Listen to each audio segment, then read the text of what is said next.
Assalamualaikum warahmatullahi wabarakatuh. Perkenalkan, nama saya Yoga Saputra dengan NIM H105119197. Di video kali ini saya akan membahas implementasi sensor dalam sistem. Baik, di sini kita mulai dari yang pertama, itu pendeteksi uang palsu. Oke, di sini terdapat diagram blok pendeteksi uang palsu yang dimana sini terdapat fungsi-fungsinya, yaitu pada pass bottom itu dia dapat membedakan nilai nominal uang kertas dan dapat membedakan uang asli atau tidak. Kemudian sensor cahaya dia berfungsi untuk mendeteksi uang palsu atau bukan. Kemudian pada sensor warna itu menggunakan TCS 3200 yang dapat membedakan nilai RGB red, green, blue untuk melihat perbedaan warna pada uang. Selanjutnya itu fungsi Arduino Uno, dia berfungsi untuk memasukkan program ke dalam memori Arduino Uno agar dapat diproses juga untuk memudahkan pengguna dalam melakukan prototyping, memprogram microcontroller serta menciptakan berbagai alat canggih berbasis microcontroller. Selanjutnya itu ada I2C LCD, itu untuk menampilkan keluaran nilai nominal uang dan keaslian uang, maka digunakan LCD. Kemudian yang terakhir itu DF player, dia digunakan untuk memutar file suara berupa suara nominal uang dan keaslian uang, yang mana file suara tersebut sudah tersimpan dalam sebuah micro SD. Oke, ini spesifikasi sensornya. Pada sensor warna itu dia merupakan konverter yang diprogram untuk mengubah warna menjadi frekuensi yang tersusun atas konfigurasi silikon, fotodiode, dan konverter arus ke frekuensi dalam IC CMOS monolitik yang tunggal. Oke, selanjutnya itu sensor cahaya. Dia tuh merupakan jenis resistor yang nilai resistansinya tuh berubah-ubah karena adanya intensitas cahaya yang diserap. Selanjutnya yang kedua, pendeteksi gerak. Oke, sini terdapat diagram blok pendeteksi gerak. Itu peranan masing-masing dari blok sistem, terutama sensor. Ini yang pertama itu Fresnel lens, itu untuk memfokuskan sinar terang, tetapi juga karena intensitas cahaya yang relatif konstan di seluruh lebar berkas cahaya. Yang kedua tuh IR filter, mampu menyaring panjang gelombang sinar infrared pasif antara 8 sampai 14 mikrometer.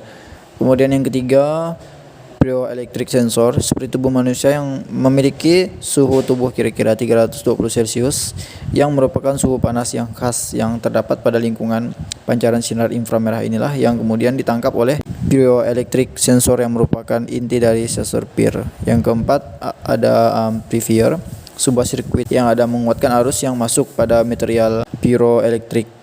Kemudian yang terakhir itu komparator, setelah dikuatkan oleh amplifier kemudian harus dibandingkan oleh komparator sehingga menghasilkan output. Oke, ini spesifikasi sensornya. Pada sensor PIR ini merupakan sensor yang digunakan untuk mendeteksi adanya pancaran sinar inframerah dari suatu objek. Kemudian cara kerja sensor PIR ini dia bekerja menangkap pancaran inframerah. Kemudian pancaran inframerah yang tertangkap itu akan masuk melalui lensa Fresnel dan mengenai sensor bioelektrik. Sinar inframerah ini mengandung energi panas, membuat sensor bioelektrik ini dapat menghasilkan arus listrik. Oke, selanjutnya itu ini deskripsi pada sensornya. Tubuh manusia itu kan akan menghasilkan pancaran sinar inframerah yang bersifat pasif. Panas yang dihasilkan tuh akan dideteksi oleh sensor bioelektrik dan diubah dalam bentuk arus yang berbeda-beda. Jadi arus yang dihasilkan kemudian diteruskan dia menuju ADC, analog to digital converter, untuk dilanjutkan ke microcontroller. Kemudian diteruskan ke microcontroller. Disinilah microcontroller itu memproses sinyal dari ADC, kemudian menentukan tindakan yang harus dilakukan, yaitu dia membuka atau menutup pintu. Putusan ini akan dikirimkan dalam bentuk sinyal digital sehingga harus diubah dalam DAC atau digital to analog converter agar dapat dimengerti oleh akuator. Oke, baik, kita lanjut. Ini pada poin 5, sensor monitoring kelembapan tanah, kelembapan udara, dan suhu pada lahan pertanian. Oke, ini terdapat diagram blok pada perancangan sistem pertaniannya. Cuma di sini saya salah tulis, ini diagram blok sensor sentuh ini salah. Seharusnya ini diagram blok pada sensor pendeteksi kelembapan tanah. Oke, ini sensor kelembapan ini peranan masing-masing blok sistemnya. Itu pada soil moisture sensor itu untuk mendeteksi kelembapan tanah, kemudian sensor DHT11 itu membaca nilai dari kelembapan udara. Selanjutnya Arduino Uno ini berfungsi sebagai pemproses program dari perangkat sensor.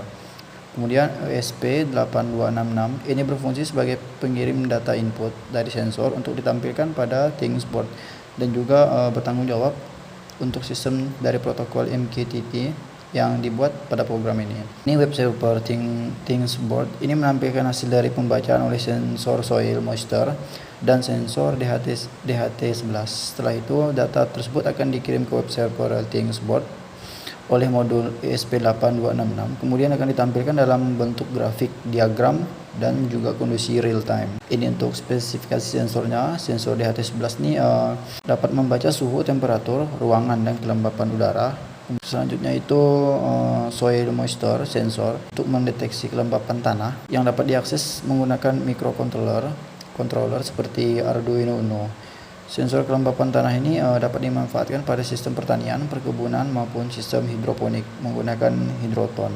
Ini deskripsi dari sistem monitoring lahan pertanian. Sensor tersebut nih diproses oleh mikroprosesor Arduino Uno. Kemudian modul Wi-Fi ESP8266 ini sebagai pengirim data ke platform IoT yang akan ditampilkan pada web server Things board. Data dari hasil pembacaan sensor itu akan ditampilkan dalam bentuk diagram, grafik, dan juga kondisi real time. Dari implementasi sistem yang dibuat, maka disimpulkan sistem ini dapat bekerja secara maksimal karena dapat menampilkan hasil dari pembacaan nilai sensor yang dapat ditampilkan pada web server Things board.